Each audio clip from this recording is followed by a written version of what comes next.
pendahuluan. Latar belakang aktivitas sebuah entitas, baik entitas yang berorientasi pada lana atau profit maupun non-laba, profit tidak dapat dipisahkan dari beban di dalam suatu perusahaan. Beban adalah suatu elemen yang penting dalam suatu aktivitas operasional, investasi maupun pendanaan perusahaan tersebut. Untuk menghindari terjadinya sebagai macam penyelewengan terhadap beban, maka diperlukan adanya sistem pengendalian inter-SPI yang baik akan mengurangi potensi penyelewengan terhadap beban suatu perusahaan. Landasan teori, biaya dibayar di muka dimaksudkan sebagai biaya yang telah terjadi yang akan digunakan untuk aktivitas perusahaan yang akan datang. Jika menurut istilah akuntansi, biaya dibayar di muka adalah saat Anda melakukan sesuatu pembayaran tetapi secara tidak langsung. Biaya dibayar di muka juga diartikan sebagai biaya yang dibayar sebelum aset tersebut digunakan pada masa mendatang atau sebelum jatuh tempo. Biaya ini masuk di dalam laporan yang dibayarkan perusahaan melalui uang muka, dimasukkan dalam aset lancar di laporan posisi keuangan.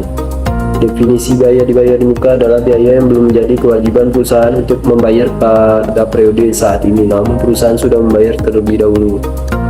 Sifat biaya dibayar di muka ini menurut standar akuntansi: A.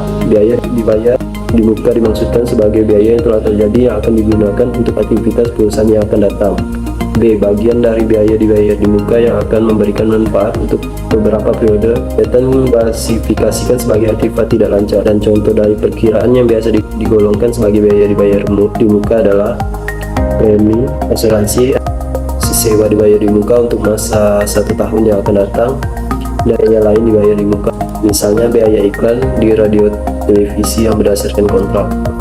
Metode penelitian yang digunakan adalah penelitian sekunder yang dikumpulkan dengan menggunakan teknik dokumentasi. Adapun wujud data sekunder di dalam penelitian ini.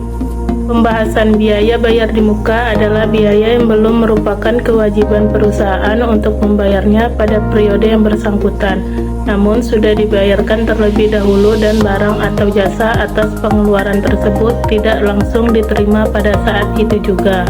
Segala biaya bayar di muka yang merupakan beban untuk periode berikutnya tidak boleh diakui sebagai beban periode pada saat ini, tetapi harus diamortasikan atau dibebankan sesuai dengan masa manfaat atas biaya bayar di muka tersebut.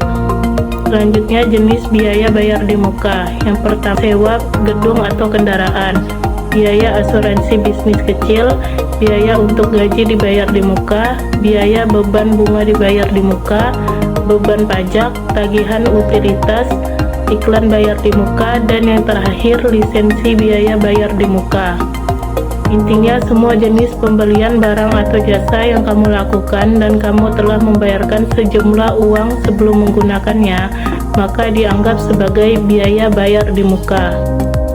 Jurnal biaya bayar di muka. Hal yang perlu kamu lakukan sebelum menggunakan barang atau jasa dengan menggunakan biaya bayar di muka adalah membuat entry jurnal bayar di muka ke dalam pembukuan.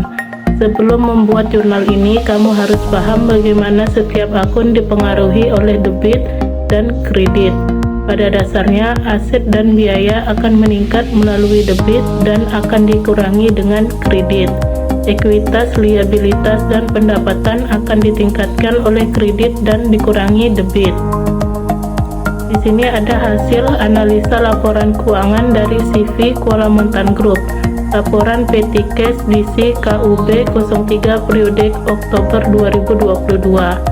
Kas dan setara kas terdapat kenaikan deposit dan untuk uang muka mendapatkan penurunan.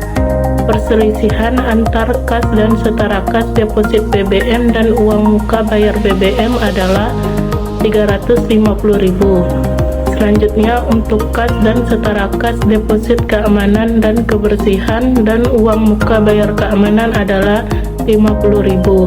Jadi di antar kas dan setara kas deposit naik hingga 6.250.000 dan di antar uang muka turun menjadi 5.850.000. Terima kasih.